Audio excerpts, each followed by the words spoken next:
I'm Jane Austen, and I'm the first woman in England to transform writing into a professional activity. I was born on 16 December 1775 in Steventon, Hampshire, in England, and I was the seventh child of an Anglican parish rector. For a brief period, I attended boarding schools with my sister Cassandra, but financial problems interrupted our formal education.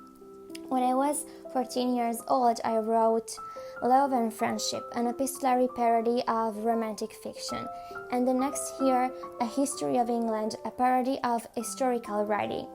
I didn't marry. I spent much of my life reading, writing, helping to run the family home, attending church services, and socializing with local families. In 1801, I moved with my family to Bath, and after my father's death, we went to Southampton. In 1809, I moved to my brother Edward's house in Chowton, where I wrote most of my works. My major novels include Sense and Sensibility, Pride and Prejudice, Mansfield Park, Emma, Persuasion, and Northanger Abbey. I did not put my name to my novels, I just wrote by a lady, because in my times writing was still perceived as a manly activity, and I attempted to overcome this prejudice. I died in Winchester in 1817. Austen's novels are probably the best examples of the novel of manners. This genre flourished in the 18th century and was centered on the analysis of the social conventions that were shared by the members of the rising middle class and of the country gentry. Austen's novels are usually set in the countryside and focused on a group of wealthy people who interacted in situations like balls, dinners, and tea parties.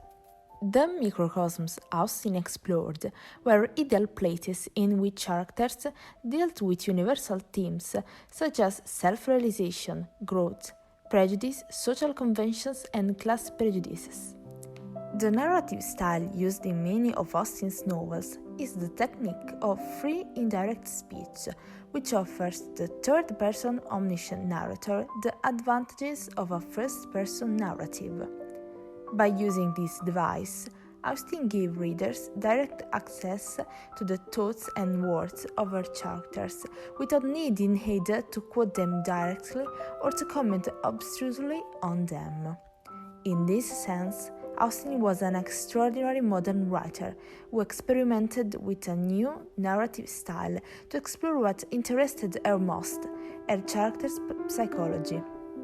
Instead of using long narrative or scenic descriptions, she relied on dialogue, both direct and indirect, in which each character had a distinctive voice and which allowed the author to explore their inner motivations. Austen's novels were characterized by her irony. Austen used irony as an instrument to highlight social hypocrisy, to critique the portrayal of women in 18th century sentimental and Gothic novels. Another typical element of Austen's novels was the happy ending, which usually corresponded to the marriage between the two protagonists of the story. The central element of Pride and Prejudice is the development and happy ending of the love story. The two lovers have to overcome a series of obstacles. Elizabeth has to overcome pride, which initially makes her misjudge Darcy and then reject his proposal on the basis of her personal prejudices towards him. Darcy has to overcome his own pride for his noble condition and subsequent prejudice against Elizabeth's modest social position. I am Elizabeth Bennet, and I'm the second daughter of 5. My sisters are Jane, Mary, Lydia, and Kitty.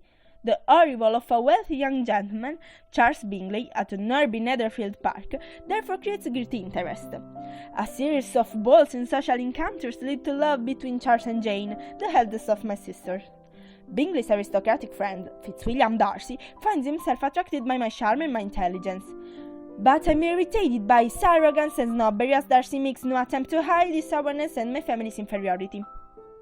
When Darcy declares his love for me, I reject him and accuses him of trying to hinder a possible relationship between Bingley and Jane, and of disinheriting George Wickham, the son of Darcy's former steward and now a military officer. I will take the lead from now on. I'm Darcy Fitzwilliam. I sent a letter to Elizabeth, explaining to her that I acted in Jane's best interest, cause Bingley was not serious about her, and that Wickham was a filthy liar who tried to elope with my young sister Georgiana. Turned out I was right. Wickham shows himself as an unscrupulous villain when he eloped with Lydia, provoking a scandal that could bring social disgrace to the Bennet family. I traced the couple and generously provided Wickham with an annual income on condition that he marry Lydia to save the family honor. Elizabeth is now ready to accept my renewed proposal, despite the opposition of my dull and arrogant aunt, Lady Catherine de Bourgh. Bingley returned and continues his courtship of Jane, and she accepts his proposal of marriage. Our story then ends on a happy note, with the marriage of the two couples. My father and my mother are obsessed with finding suitable husbands for daughters, but lacking the social graces of the aristocratic society in which they would like to move. My eldest sister, Jane, is sweet, attractive girl, while the other daughters are silly and rather vulgar. I stand out as a dominant character in the family. I am intelligent, quick-witted, and sharp-tongued. A fiercely independent girl. I refuse to bow to family pressures or the imposition of the aristocratic society that I encounter. My positive features, however, are accompanied by my pride, which blinds me to the true worth and nobility of heart of my male counterpart, Darcy. In my time, woman's situation is terrible. All is obsessed with marriage.